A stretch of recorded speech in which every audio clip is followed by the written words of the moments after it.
ইমানদার তাদেরকে ডাক দিয়েছেন,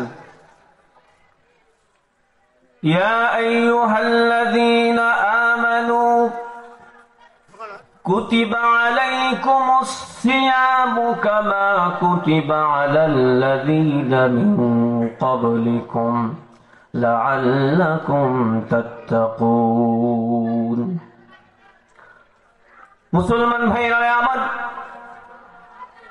আল্লাহ রাব্বুল আলামিন तमाम দুনিয়ার ঈমানদারদেরকে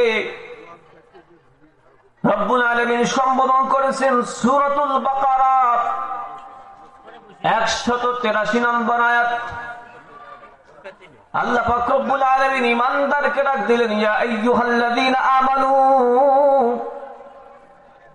হে আমার ঈমানদার বান্দারা, আমি তোমাদেরকে একটি কর্মসূচি দিতে চাই। আমাকে পাওয়ার জন্য, আমার সন্তুষ্টি অর্জনের জন্য আমার পক্ষ থেকে একটি আমল দিতে চাই। আমার ভাইরা, আল্লাহ পাক রব্বুল আলামিন ঈমানদারকে মহব্বত করে ডেকেছেন, কারণ ঈমানদার বান্দা যদি খাঁটি ঈমান নিয়ে আসতে পারে, এই ঈমানদার বান্দা দুনিয়ার জমিনের কোনো টাকা পয়সার মালিক ছিল না, ধন দৌলতের মালিক কিছুই ছিল না, সাধারণ মানুষ ছিল, রিকশাওয়ালা ছিল, দিনমজুর ব্যক্তি ছিল, কিন্তু ঈমান এনেছে আল্লাহ পাক রব্বুল আলামিনের উপর। ঈমান আনার পরে যেভাবে আমল করার দরকার ছিল সেভাবে আমলও করেছে, শুধু মুখে ঈমানদার বলে নাই। ঈমানদার হওয়ার জন্য আমরা মনে করি মুখে শুধু বললাম আমি ঈমানদার, এটার নাম কিন্তু ঈমানদার নয়। ঈমানদার হওয়ার জন্য তিনটি জিনিসের সমন্বিত হতে হবে। কয় জিনিস লাগবে ভাই? ঈমানদার হওয়ার জন্য কয়টি জিনিস লাগবে? সকলে বলি কয়টি জিনিস? এক নম্বর হলো তাসদীক বিল জিনান, দুই নম্বর হলো ইকরার বিল লিসান, তিন নম্বর হলো আমল বিল আরকান। ঈমানদার বলে নিজেকে যদি দাবি করতে চায় তাহলে তিনটি কাজ করতে হবে। এক নম্বর হলো তাসদীক বিল জিনান।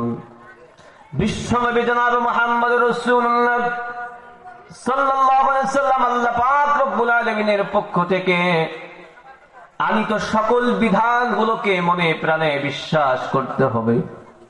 তাসদীক বিল জিনান কিভাবে বিশ্বাস করবে? 100% বিশ্বাস করতে হবে, 100 ভাগ বিশ্বাস করতে হবে।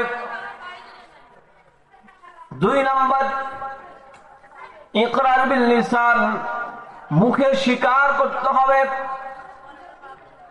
আমরা অনেকে আছি বিশ্বাস করি ঠিকই, মুখে স্বীকারও করি আমরা ঈমানদার, কিন্তু তিন নম্বর যার একটি কাজ হলো আমল বিল আরকান, অন্তরের কল্পনা বিশ্বাস, মুখের কথা উভয়টিকে বাস্তবায়ন করতে হবে, আমলে প্র্যাকটিক্যালি বাস্তবায়ন করতে হবে। এই কাজের মধ্যে বাস্তবায়ন করতে গিয়ে আমরা অনেকেই ঈমানদার হওয়ার সংজ্ঞা থেকে ছিটকে পড়ে যাই। কথা বলেন ঠিক কিনা? এজন্য ভাইরা আমার, আজকে অনেকে আমরা বিশ্বাস করি, মুখে ঈমানদার বলে দাবি করি, কিন্তু ঈমানদার হওয়ার পরে নামাজ নাই, আছে না নাই? ঈমানদার দাবি করি কিন্তু রমজান মাসে রোজা রাখি না। ঈমানদার দাবি করার পরে সুদের সঙ্গে লেনদেন। তাহলে আমার মুখে বলা হলো, অন্তরে হলো বিশ্বাস, কিন্তু আমার আমলের মধ্যে ত্রুটি হয়ে গেল, বাস্তবতার মধ্যে আমার দাবির সাথে কোনো মিল নেই। তাহলে এই বান্দা প্রকৃত ঈমানদার হতে পারে না। কথা বলেন ঠিক কিনা?